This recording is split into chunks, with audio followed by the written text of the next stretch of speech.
The Completion. Poster to the big director, first creepypasta.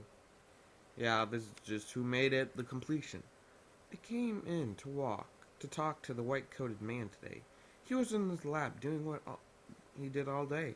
So I walked in and I noticed his assistants working quite hard. He just watched me until I came up to him. He had a devilish smile on his face. You asked for me? Yes, I did.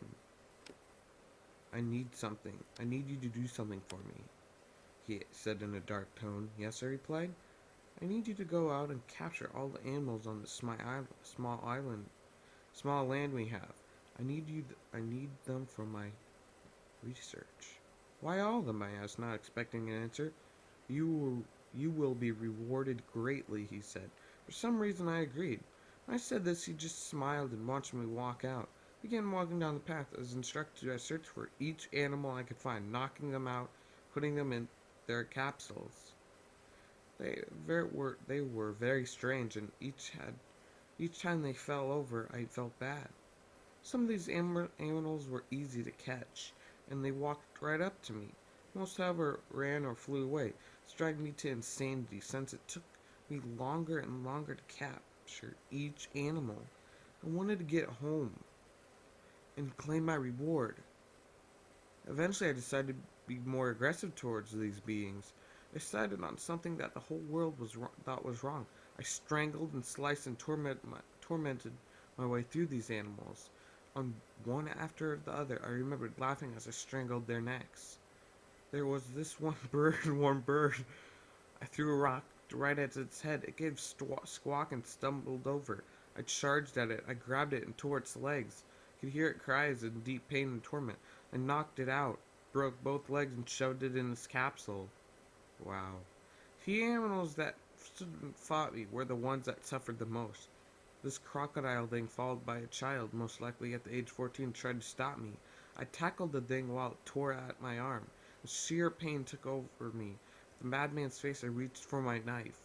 I grabbed the animal's head and shoved my knife right between its eyes. Oh, how I laughed and laughed. The child cried. The child got up and ran for his life, as blood still ran from the skull of its head. I looked down. I had no guilt for what I had done. I double-checked my chart. I almost captured this animal. I've already captured this animal. I took another look at the dead croc and walked away. The more animals I came across, the more bitter I became. Many of the townsfolk chased me out of their towns, calling me the red-handed stalker.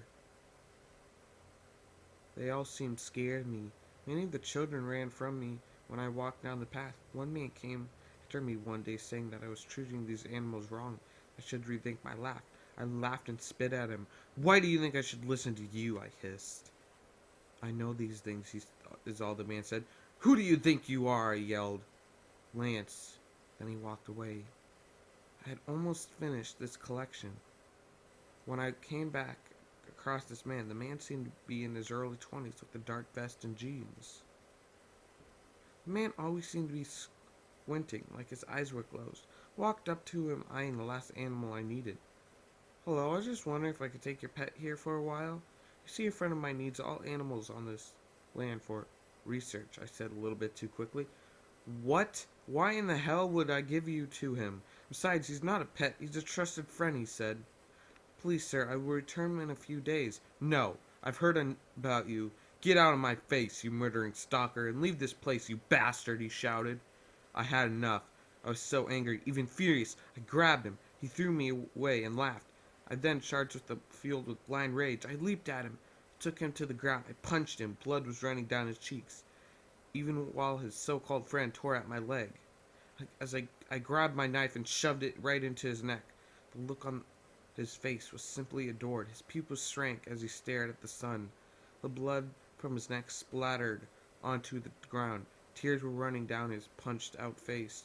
With his final breath, he muttered, "Why?" I attacked his pet with rage, knocking it out. I could hear its cry, the thing crying for its master to come back. I had not a care, though. I just yelled at it to be quiet. Finally got home. I was safe. Safe, away from the mods, people, and their pets. On the way home, the same man I encountered earlier came to me. He was sad. He said I had made the wrong decision. I just laughed and cursed at him, pounder, pondered at why he was so sad, being that most people were just angry and scared. There was no fear in his eyes, just sadness. I finally got home.